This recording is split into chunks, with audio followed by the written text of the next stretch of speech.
Hi everyone, welcome to another episode of the Contemplative Christ Follower. It's great to be with you today. Just in case you noticed, I have a T-shirt on today. Yoda Best Dad, my youngest daughter, gave that to me, so I'm wearing it proudly. Last week was Father's Day, but it's great to be here with you. Today we're going to talk about the dialogue between silence and life. I think one of the misconceptions of contemplative Christianity is that it's a withdrawal from life. That in essence, what you're basically saying is you're going to go out into the desert and you're going to live your life in solitude and in silence, and you're not going to engage in anyone. You're not going to show any compassion. You're going to reject all of the challenges of Jesus to go and to proclaim and to go and to be salt and light and to live the way he lived. You're going to reject all those things just to go into silence. And it seems to be very self-centered and very silence-centered. And I found it to be the opposite. That yes, silence is a central part of life in the contemplative life, but it doesn't oppose the rest of life. It's not that we live simply to withdraw, it's that we withdraw that we might live. And I want to talk just a few minutes. This should be a short one. I want to talk a bit about that today. Father John Main, who founded the World Community of Christian Meditation, says that our times of meditation or silence are a preparation for life.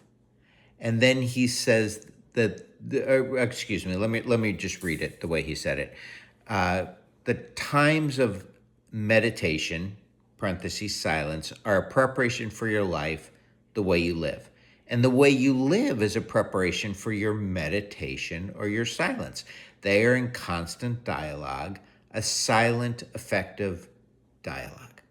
So the two work together. These times, he calls it meditation, but these times of silence where we're just in his presence, whether you utilize, there are different ways people do it. Listen, I am not so focused on that. Just be quiet before God and allow him to work in your life. I think that's really a life-changing discipline, but that has to work in conjunction with your life. It's not just that we live in order to find these times of silence and everything else is a waste. Listen, for me, silence is the well I dig in. And when I do not practice silence, I feel it. But let me say the opposite of this. If I plug times of silence into my day, even schedule times of silence, but the rest of my life is not in line with my following of Christ, then the silence isn't really having any impact. It's just a discipline. It's just a ritual. It's just a practice. So if it's very difficult for me to live the Christ-centered life without silence, just because, again, the well I dig in, it's what God is using to transform me, and it does help me. But if I say, I got it, I'm actually going to spend 45 minutes 3 times today in silence. Man, aren't I spiritual? But between that times, I'm so focused on the political news and so angry at those who I feel like are doing the wrong things, or I'm filling my mind with useless television shows. Not that you can't ever watch just a show that isn't harmful, but like I'm just filling my mind. I'm streaming to the max and I'm just watching show after show after show. Or maybe I'm giving in to some of my fleshly desires and I'm yielding to them. Maybe I'm getting angry. Maybe I'm engaging in gossip at work. If I'm doing those things in my life, my times of silence don't really have a lot of impact, in the same way that it's really difficult for me to live the life that I expect to live as a follower of Christ without, I can't live the life without making the decisions to do the things that you've called me to do. So it's both it's being and doing. Being leads to doing. The being comes first, but then the doing follows. So that's my encouragement to you, is that the two are integrated. one of the desert fathers. And there was a reason they went into the desert. It was a different time and a space. But one of the desert fathers, John Cassian, said this: what you want to be like at the time of prayer, you should try to be like at other times as well. That's true. The prayer motivates that. The prayer empowers that. The prayer makes it real to that. When we talk about silent prayer, the components that are within silent prayer are the very components that make our life one where we fruitfully and effortlessly are able to follow Christ and rest in him. Just to think of a few of those, I think, for example, of the concept of attention. Attention.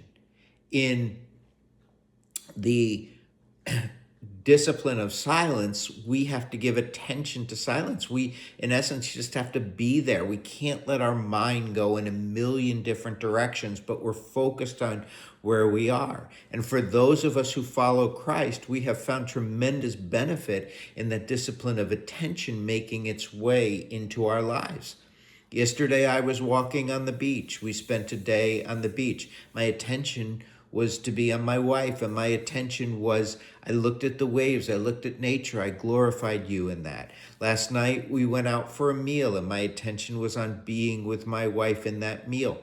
When I'm washing dishes, my attention is to be on washing the dishes. I think my wife would argue my attention should also be on cleaning up after washing the dishes, but my attention should be on doing what I'm doing.